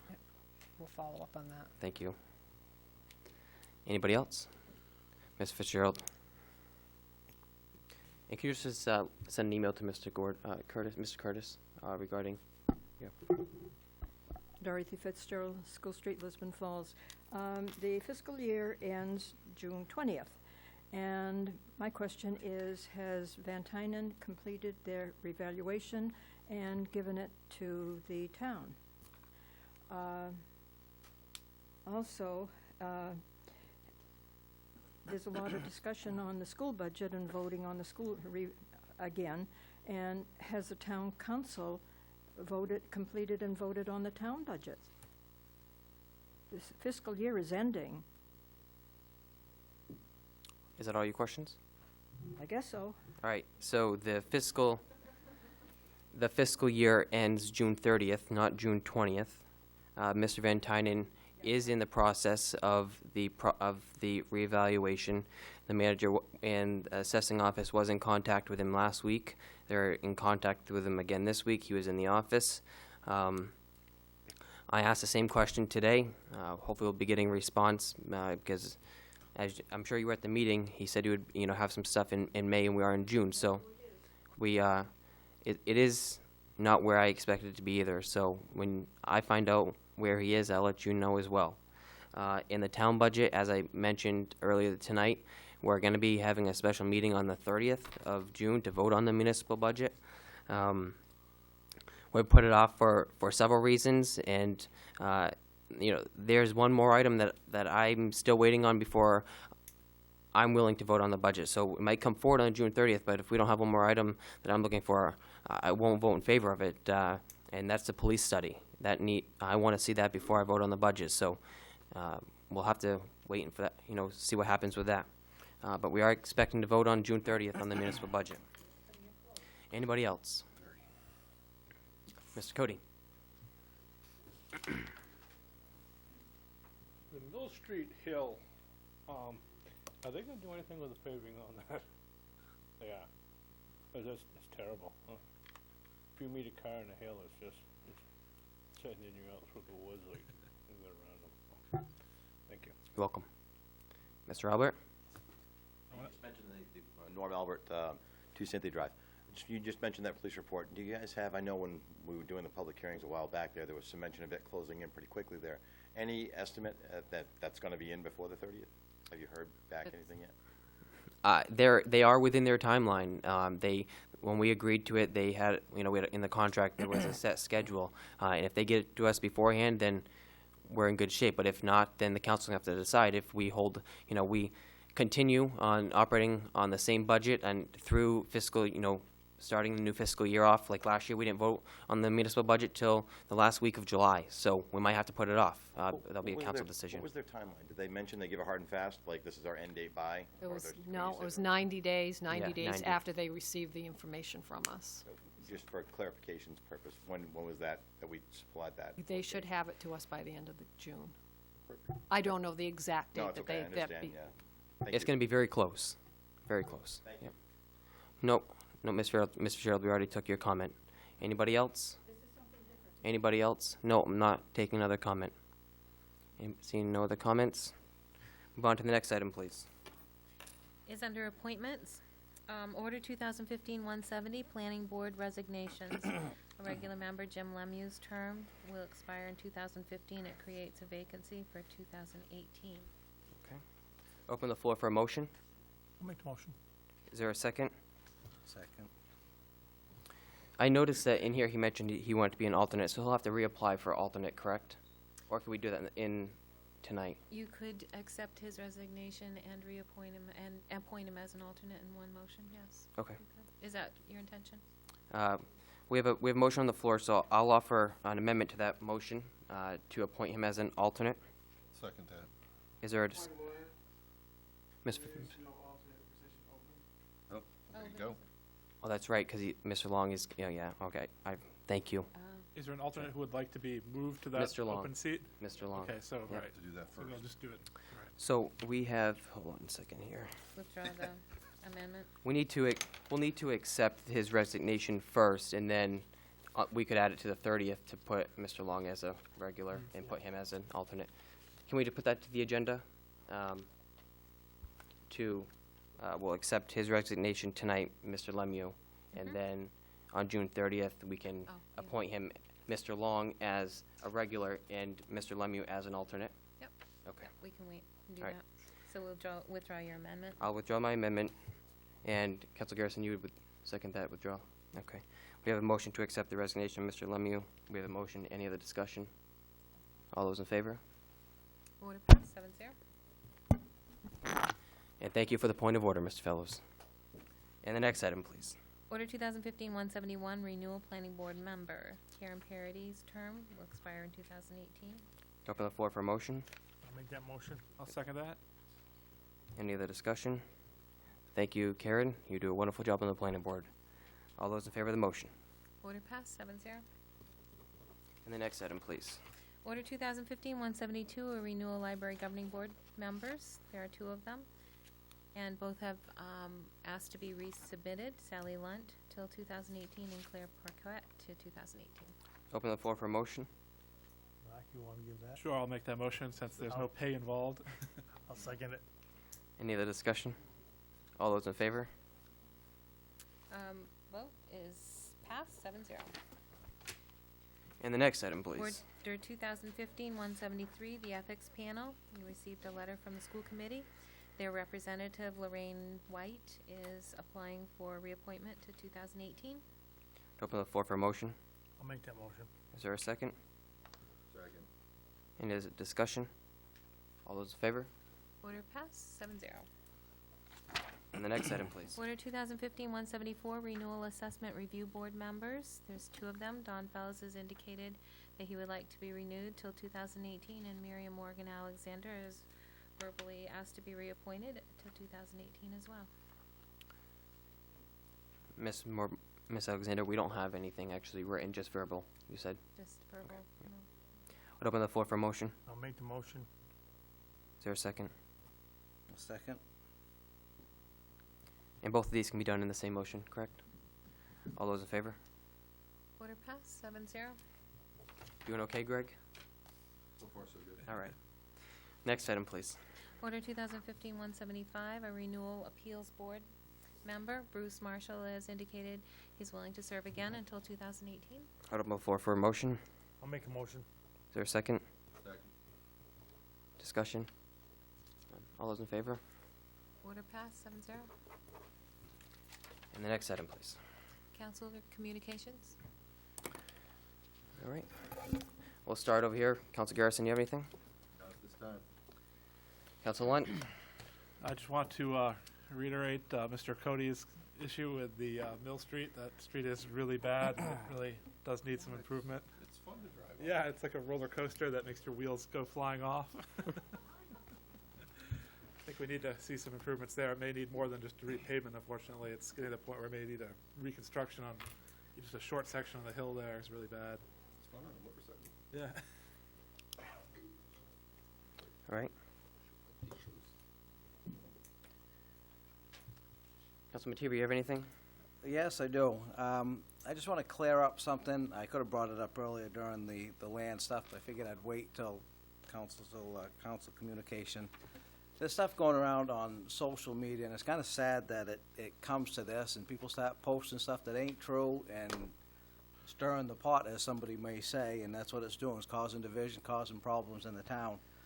On the Gartley Street parcel of land that's there was accusations made that the Open Door Church wanted to buy the whole thing, and it was just, I couldn't believe it. I don't usually follow the stuff. I was told about this thing on social media, so I have to look at it, and it's very disturbing to see that, and then some pretty bad stuff being said about it.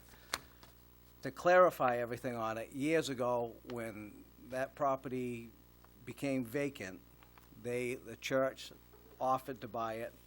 The town decided not, the school decided to keep it, and they're using it for what they're using it for now. That's the way it was left, and they were denied to have it. Probably a year or so ago, and I don't remember when it was, it had to have been more because I wasn't on the council at the time when this was brought up. Piece of property on that corner that they talked about cutting off, the church had offered to buy that piece of property.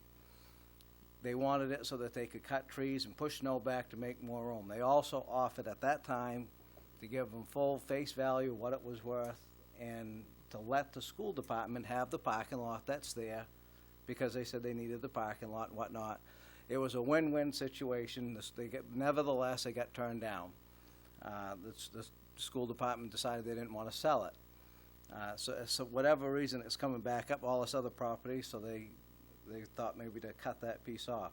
The other comments that was being thrown around, well, it's a nonprofit organization. To the best of my knowledge, the property is taxed. Buildings are not taxed.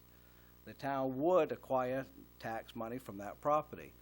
The piece of property is useless, with the exception of that parking lot, but basically is useless to anybody. It's nothing but a big ditch down that hole, and a whole lot could be done with it. But nevertheless, the church did offer to pay full face value for it. Now, there are other butters to it. I agree. Just so everybody knows, I am a member of that church. This is not my project. I'm just clarifying so people know, because stuff was put out there that shouldn't have been put out there. A lot of other bogus stuff was put on that same thing, lies have been putting out. So I just wanted to clarify it so people know, and that stuff doesn't just keep getting thrown around. That's what I had to say. Okay. Councilor Bickford, do you have anything? Yeah. Larry, on your, about the hot topping of down by Public Works. Yes. I agree with you that it needs to be fixed, but I know a little bit about the area and when it was made, and it was not designed to be a road to start with. The road to the transfer station is the exit road. That's originally how it was designed. The end of that parking lot, where the road is, was an afterthought, and it's not very well designed. I am one to go spend the money to have it hot top and make it good, but if we're gonna buy the property for the school buses to park on, and then put a road through there anyways, I think that maybe we ought to patch it until we can do it, and then we can dig it up, dig it down right, do it right, and do it right the first time, and not do patchwork stuff like the town has been noted for doing for a good many years. I just wanted to bring that out to you. I'm 100% agreed, and as far as naming the road, I don't care, but, Mr. Chairman, may I respond? Not at this time. other than that, okay. Thank you, Bud. Councilor Crafts, do you have anything? Councilor Brunel? I'm good. I'll also piggyback on what Roger said, Larry, and then you're more than welcome to share your thought with me.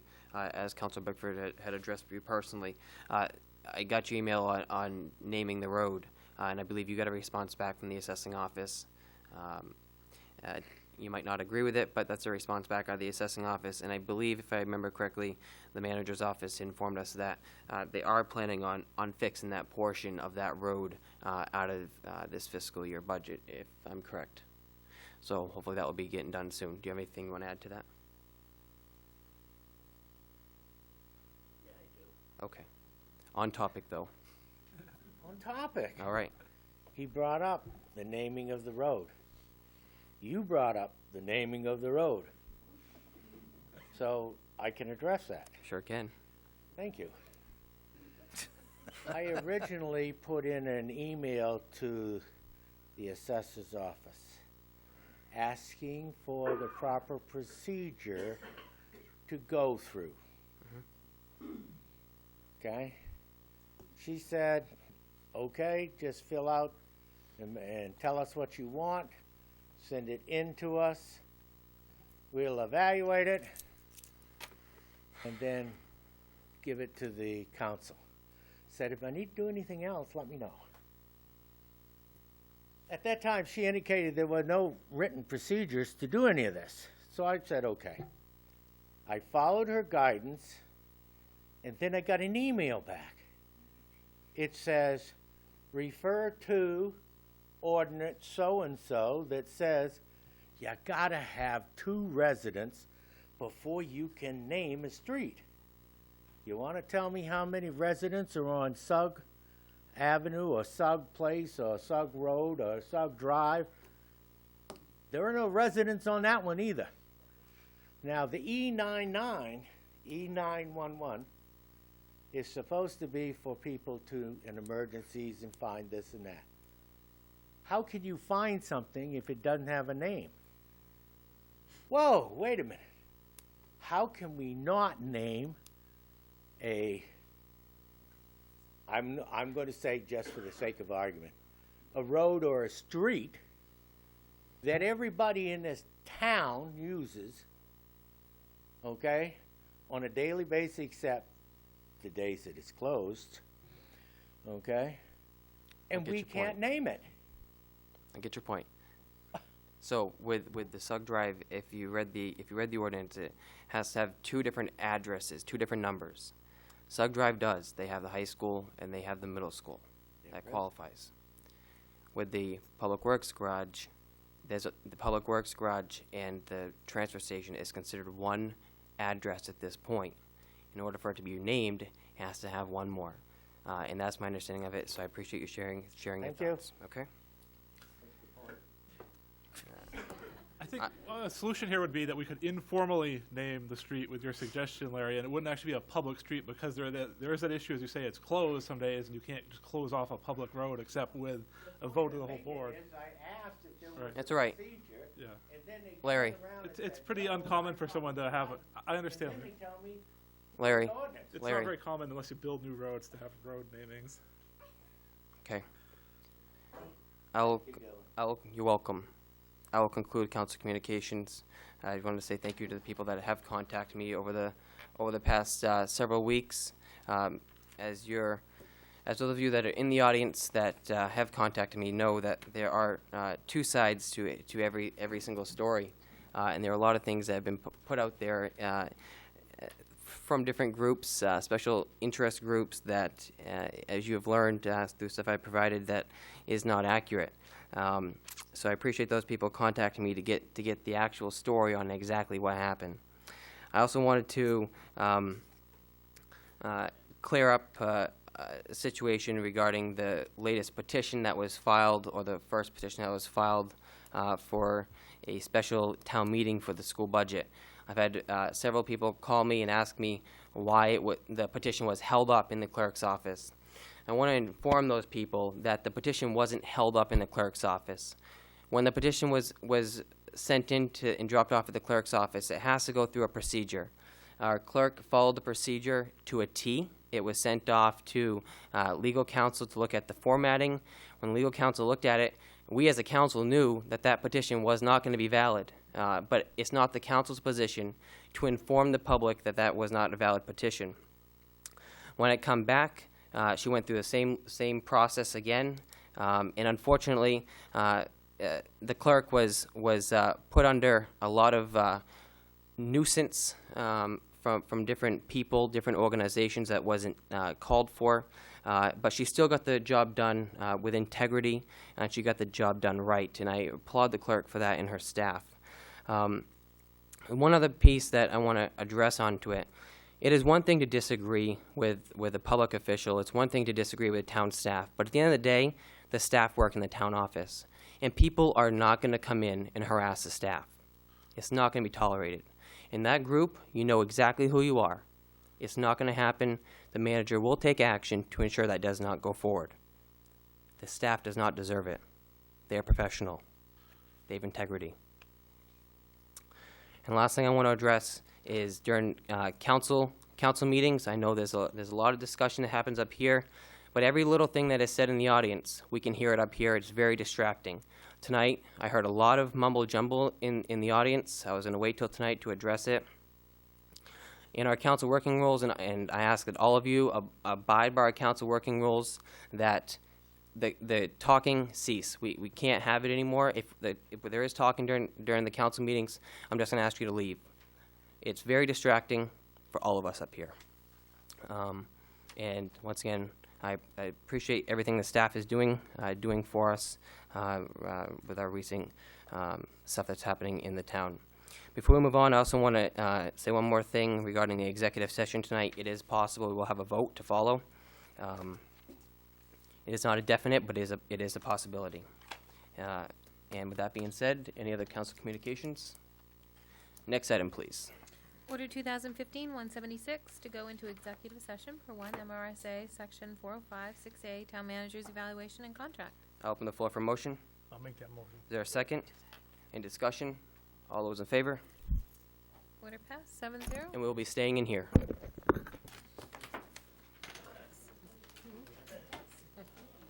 right, can we turn the recorder off? Hang on.